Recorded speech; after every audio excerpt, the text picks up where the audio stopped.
The City of Port Phillip. This is your next edition, your fourth edition in the updates for the results of the 2024 City of Port Phillip Council elections. Now, we have the final primary votes for 8 of the 9 wards that have been received, and we're hoping to receive the 9th ward live during the show today. Thank you so much for joining us. As always, we're producing this live, so please feel free to make a comment on Facebook, or if you're watching us on YouTube, which a number of you are right now. Now, just for clarification, we've had Group A votes, which were votes received at the Port Melbourne Town Hall via post or in person by the 25th of October. Now, over the past 2 days, scrutineers have been watching VC officials count the Group B votes, which were received after the 25th of October. So now we have the final primary vote counts. These are not the final declared results for the election, but they do give you the best possible indication we have at the moment of how people are tracking in each ward.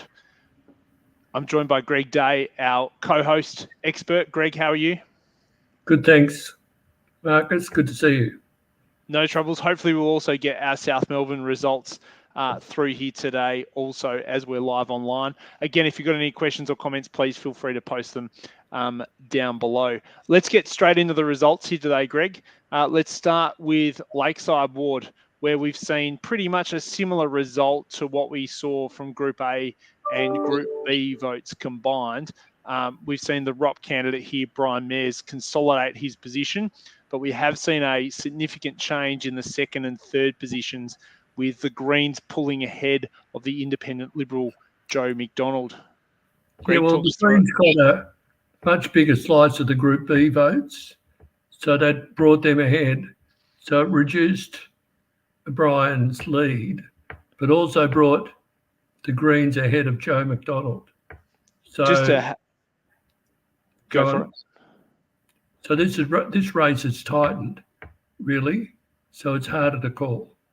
Yeah, I'm still pretty comfortable Brian Mayers is in a good position here. But just as Greg said before, Group A, Brian Mayers won 34% of the primary vote, and in Group B, he's won 29%, which is why he's coming out now at just below 33%. Whereas the Greens have gone from 21% in Group A to 27% of the Group B result, which is why they've been able to leapfrog Joe McDonald there.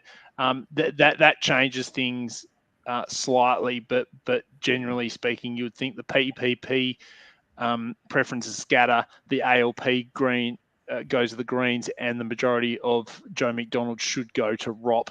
So I still predict he will get Brian Mayers, but interestingly, this is the prediction we all thought that the Greens vote would surge in the last week. That hasn't been applied across all wards, which we're going to see going down. Let's now move to Alma Ward. Greg, tell us about this one. There's been some big changes here.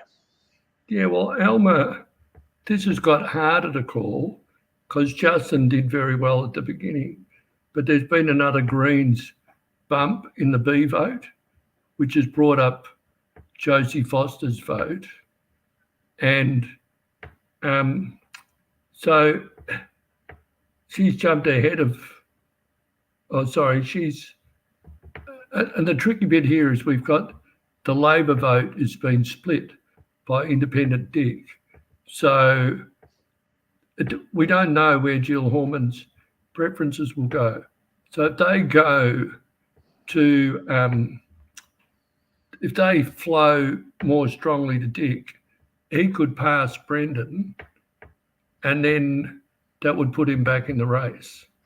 Dick is not far away from Brendan's total now. Brendan has actually slipped down the rankings here. Let's just bring the percentage totals up on screen here. But Brendan has slipped ground. He's gone from 22% down to 20%. He only won 15% of the Group B primary votes. And we know there was some bad news out for ROP during that week. And I wonder if that's had an impact on Brendan's primary result there. And also Justin Halliday's gone from 30% in Group A down to 27%. So Dick actually has a real chance here.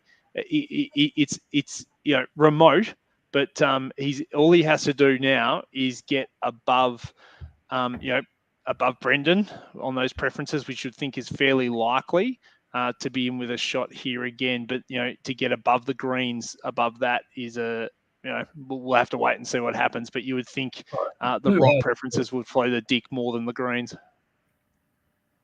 Yes, that's right. Whether or not they're good enough to beat Justin is a different matter. But wow, what an interesting. We're seeing these results change as we go through, and it's going to be an interesting couple of days when we go through the preferences here. But Justin consolidating the position, Greens moving ahead, Dick looking more favourable here, Brendan Pereira losing gain, and still the ALP out of contention there in Alma Ward. Albert Park Ward, we've seen a slight reduction in the ROP vote down from 44% in Group A down now to 41%. That's roughly been scattered pretty much throughout. No huge change here. A super result there for Rop and Rod Hardy. He will get enough preferences to get elected. Yeah, I think that's right. Let's now move to Port Melbourne. Again, another consolidating position really here for Heather Consolo. In Group 1, she had 42.51. She's dropped slightly to 42.39, but really no huge material surprises or material changes here. But nothing to report here. I think this one's easy to call. Heather Consolo should be returned. I think that's right too. The preferences will flow to her. This one is absolutely fascinating, and we'll keep the vote score up here because Judy Sahaya Nathan has come from third position into the top position. So she's actually won the primary vote for Montague Ward, which is extraordinary. She received a very strong last week vote. She's only 20 votes ahead of Alex Macon, but they are the final two. The big surprise here is the low vote for Peter Martin, particularly in the last week. So I don't know what's happened here to Peter's vote, but I know he was campaigning heavily elsewhere, but his vote in Group A was 26.82 and it's dropped to 21.59. So he's now 100 votes behind the two front runners, and no one really expected that because we all thought his preferences would be key in we all thought he would be in the top two. Therefore, no one really took much notice of how his preferences were going. Greg, what's your view on this one? Well, it's a surprise all up, and it will probably be between Alex and Judy. And who knows? I don't know. They're both new time candidates. Judy, I think, decided to run on the last possible day. Is that right? Absolutely. And she's come from nowhere to be in a winning position, which is very, very impressive. The real surprise here is what's happened to Peter Martin's vote. He was putting a lot of work into other areas, trying to help out other candidates for the ALP in St Kilda, South Melbourne and other areas. And I think you can see here, particularly in the last week, that's come at the cost. We know Judy was door knocking on the last day, so her efforts and her bin campaign's obviously locked in. Alex, let's have a look at his individual results. 26.99 Group A, 27.75, so slightly stronger. But the big improvement there's Judy. Even if Peter got all the preferences of the two minor candidates, he would then lose, even then, as one of the current front runners was knocked out. They would go to the other one. So, yeah, exactly.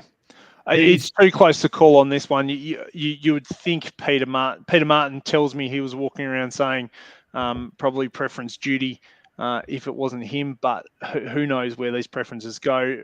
Judy was ahead on the how to vote cards for both David and Chris, but I don't know how well distributed those were. So this is going to come down to the wire, but I think it's pretty clear to say now, I think it's unlikely Peter Martin's going to be elected.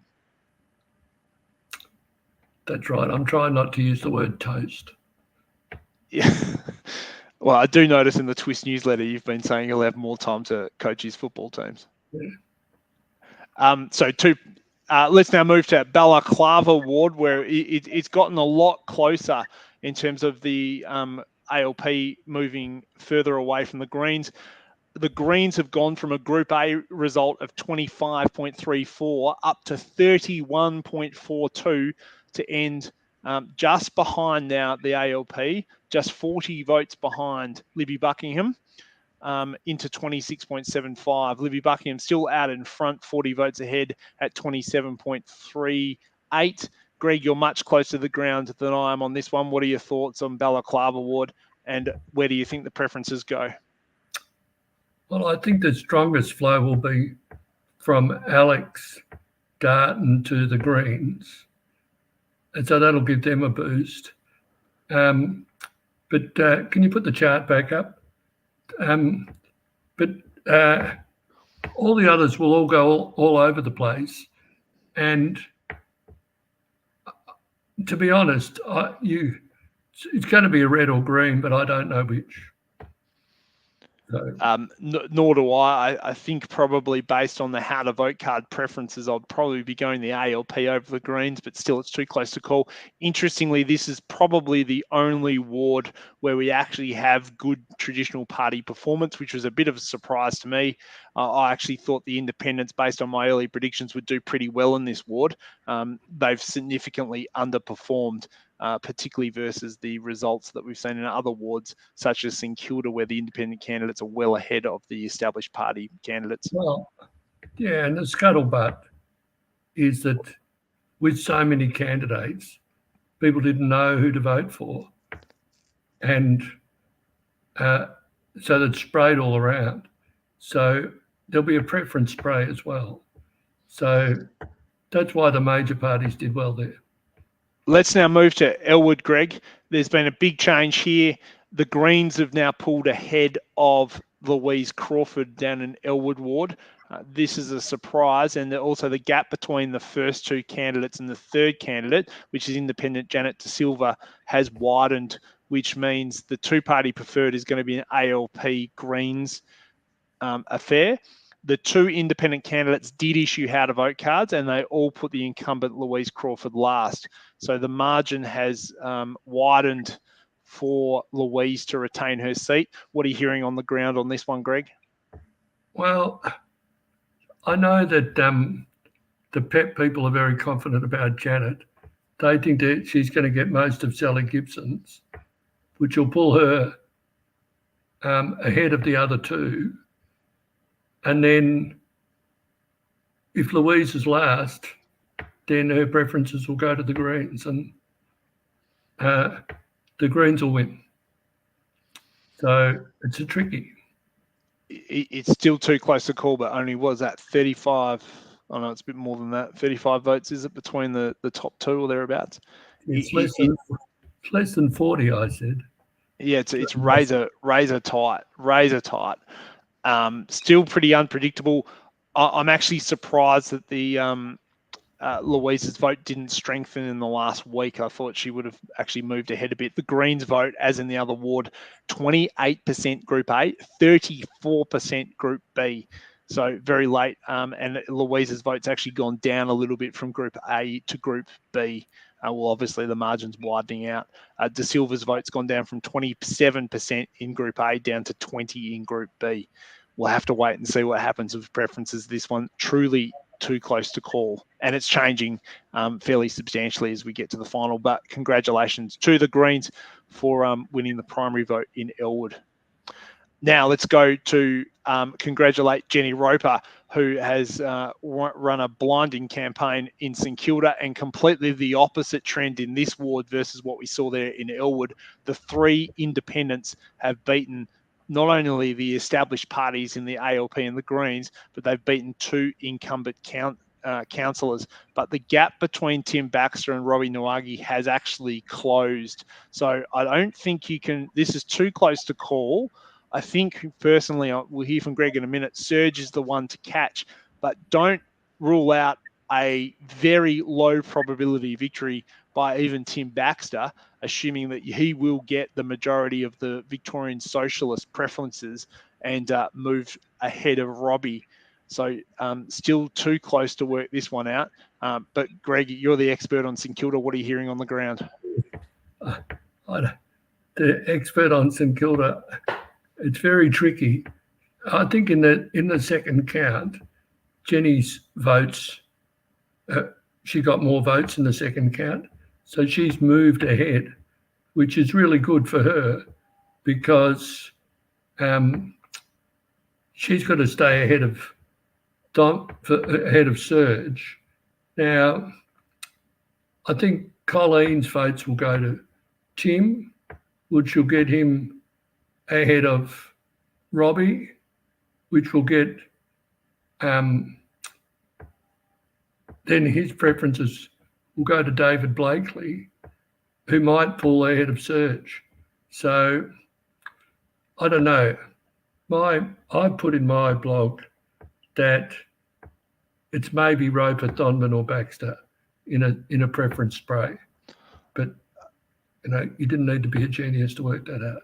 Yeah, but I think the change is I would have rubbed Tim Baxter out of the Group A votes. In fact, I think I did. I would now put him back in, albeit it might be slightly, a low percentage chance, but there is actually a percentage chance he could actually come from a very low position into a high position if he can get above Robbie.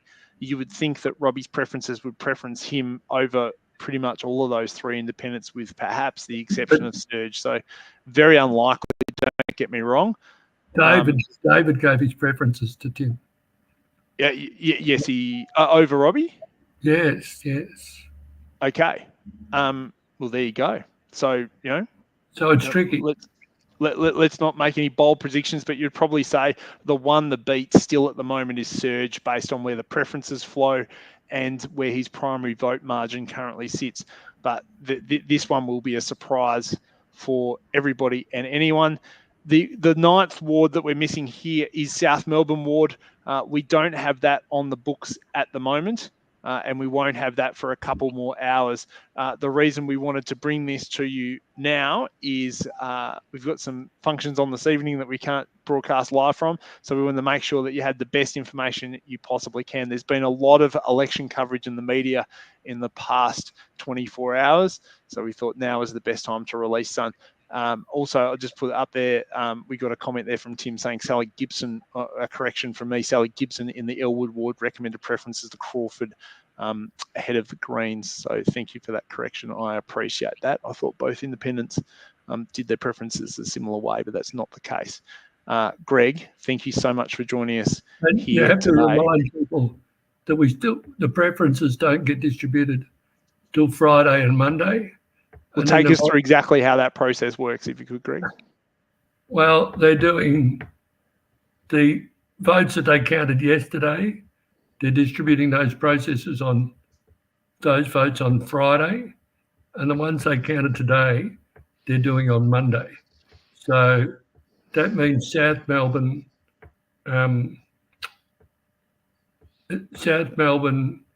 and St Kilda, and I can't remember the other one that was done today, but 3 of them are done on Monday. But then the vote is not declared until Tuesday. So correct. And then there'll be a mayoral vote, on Wednesday or thereabouts. Yeah. So some fascinating changes that have happened here, Greg. Are you hazard the guess to give us a prediction for St Kilda? No, I told you I'm not in the prediction business. So it's you can't rule out Jenny because she's got a good start, but everybody except Serge preferenced her last. So maybe between the two of them or between Tim Baxter in the mix there somewhere. Well, you heard it here first. Greg Day, thank you so much for joining us for this daytime edition. We'll be back to the nighttime edition moving forward, but I do appreciate you jumping on and giving us an update on the 8 wards here today. Okay, and go to Twist to see the charts and the results. They're all up to date there. Absolutely. So if you just search Twisk St Kilda, TWISK, that's Greg's newsletter, which goes to literally thousands of people every Sunday. But if you go to the website, you can see all the live results and all the live updates, which is probably the best single source of consolidated information on this election. Thanks for joining us today, Greg. Okay, thanks.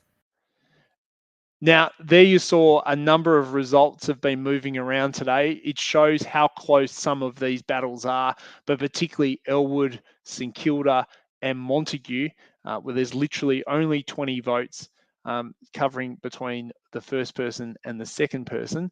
We're going to see a nail-biting finish in some of these wards into the preference count. Stay tuned. Make sure you subscribe. If you've got any feedback, if you've got any comments at all, please feel free to give me a call, 0478 136 762, or send an email to hello@marcuspearl.com. I hope you enjoy watching this. I certainly enjoy